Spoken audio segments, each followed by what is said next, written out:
patnubay at gabay ng magulang ay kailangan sa mga batang manonood.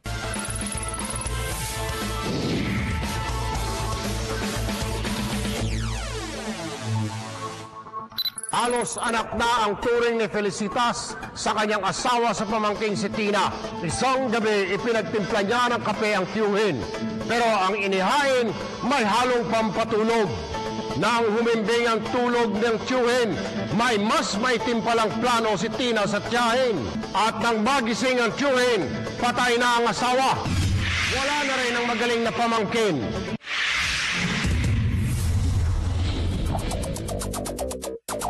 Sulat kamay, may tuwid at maayos, may saliwa at parang kinalahig. Bukod sa mensahe mula sa sulat, may ibang mensahe ring ipinapahayag ang bawat letrang binubuo ng sumulat. So, kapag sinusulat tayo, hindi lang kamay natin ang nagdidictate kung ano yung sinusulat natin. Kung paano tayo magsulat, doon lumalabas kung ano talaga yung nilalaman ng utak natin. Tuwing bakasyon, open house ang tahanan ng pamilya Navarro sa barangay Potrero, Malabon City para sa mga kaanak. Halos anak na ang turing sa 36 taong gulang na si Tina Tricia Navarro o mas kilalang Tina ng tiyahin nitong si Feli Navarro, edad 65. Sabay raw silang lumaki ng anak ni Inang Feli na si Johanna, kaya malapit ito sa kanilang pamilya. Laking lola yan na pag summer vacation, nagbabakasyon dito. Pag kami naman ang nagbabakasyon sa Abra, siya yung kalaro namin. Kaya ganun na lang yung close namin. Buhat ng mamatay ang kanilang lola, tila nagbago raw ang ugali nito.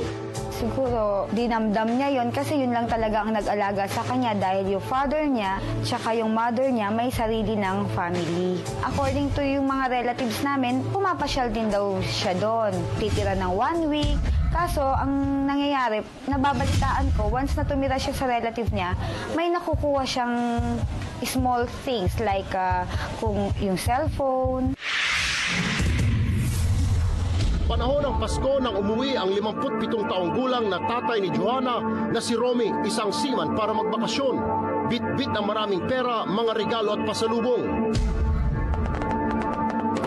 Bispiras ng bagong taon, nag-alok si Tina na pagtimplahan ng kape ang tiyuhin niyang si Romy. Tinanong niya sa akin kung, Uncle, gusto ko bang uminom ng kape, titimplahan kita. Yun lang ang una kong dinig sa kanya mula noon magkita kami. Sinabi ko naman sa kanya, maaga pa, wag muna, ayaw ko pa, sabi ko. Pagpatak ng alas 11:30, muling inalok ni Tina si Romy ng kape. Tapos bandang alas 11 siguro yun, inalok niya uli ako ng kape. Sabi niya, Uncle, gusto mo ba ng kape? Ako na magtitimpla. Sabi niya naman sa akin. Hindi ko na nakatanggi dahil hindi ko naman nakalain ako. Sige, timplahan mo na lang ako. Pumasok naman siya dito, nagtimpla. Bumalik siya, tumatawa naman, nabot na sa akin.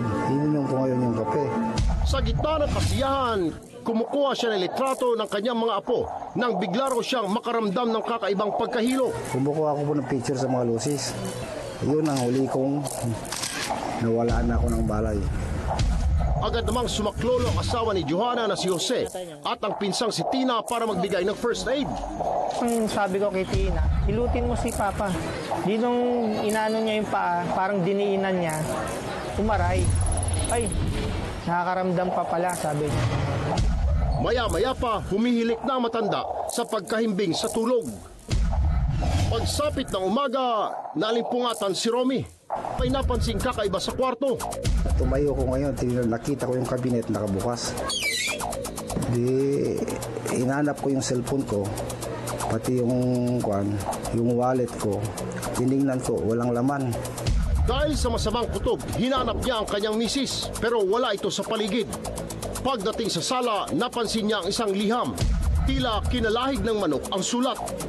Yung biyanan ko, bakit may sulat na nagsusorry na wala na daw si Mama. Kaya dali-dali akong bumaba ng bahay para hanapin si Mama Faye. Magkagayon man, di nagpakilala ang gumawa ng liham. Dali-daling humingi si Romy ng tulong sa anak na si Johanna at manugang na si Jose. Hinanap ni Jose ang biyenang si Feli sa kusina. Nang may napunang kakaiba sa ilalim ng hapagkainan. Maya-maya sumigaw siya. Sabi niya, narinig ko, Mama! Sa tabi ng mesa natagpo ang nakagapos ng kable mula ulo hanggang paa si Feli. Habang tinatanggal ko yung mga tali niya sa kamay, paa, tapos pati yung dito sa bibig. Tapos meron pa siyang nakabalot yung mukha niya ng mga towel at bra. Kinali sa kanyang mukha. Iyuyug-yug ko siya. Sabi ko, dali na natin sa hospital, baka ma-save pa si Mama Peggy. Pagdating sa Manila Central University Hospital, idineklarang dead on arrival ang biktima. Mahirap pala na mawalan ng nanay. Na ngayon ko lang na-appreciate lahat-lahat ng ginagawa niya sa amin. Dahil dito, nag-imbestiga ang aming team upang alamin ang tunay na pangyayari.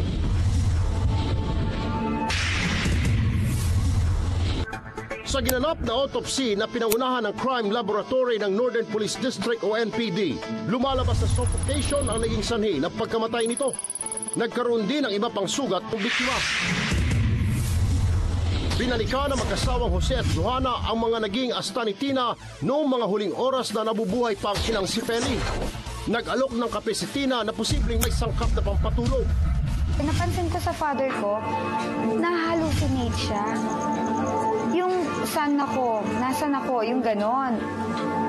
Parang sino kayo, saan ako, yung ganon ba na, sabi ko, parang kung nahihilo siya sa hilo at sa puyat, hindi yata related yung hallucination niya doon sa pagkakahilo niya.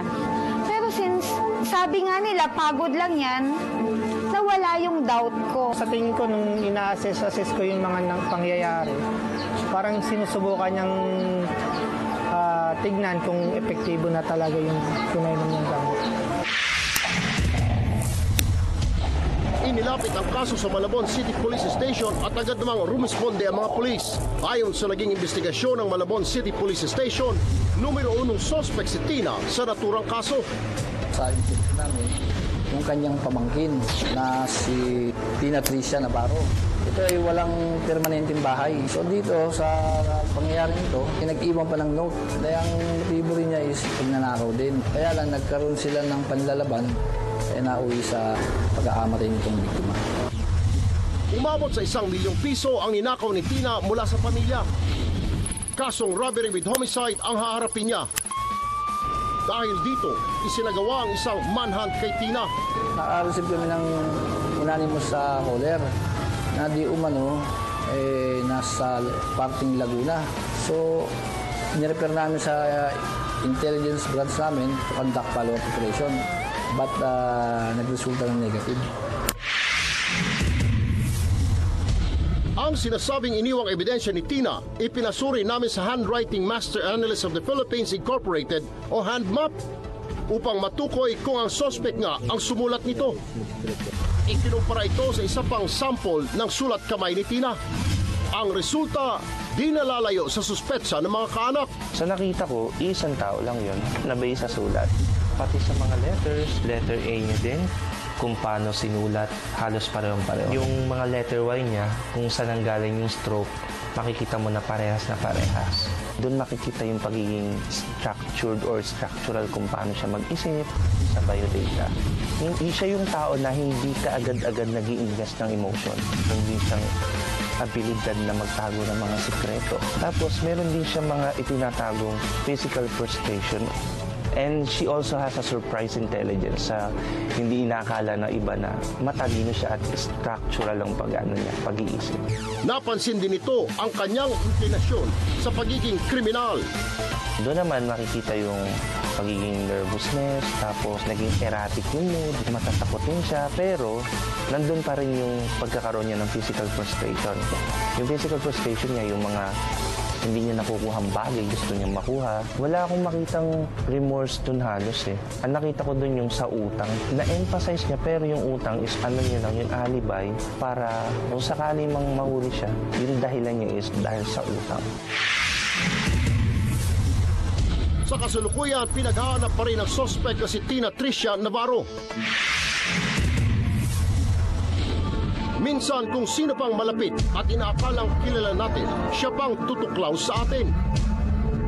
Tulad na lang ng kaso ng pamilya Navarro.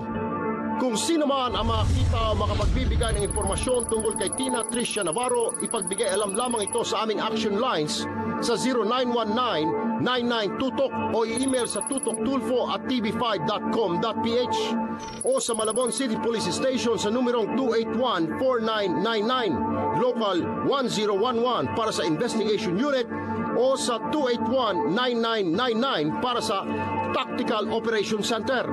Malaking tulong ang may bibigay ninyo sa paghatid ng hustisya sa mga naulila.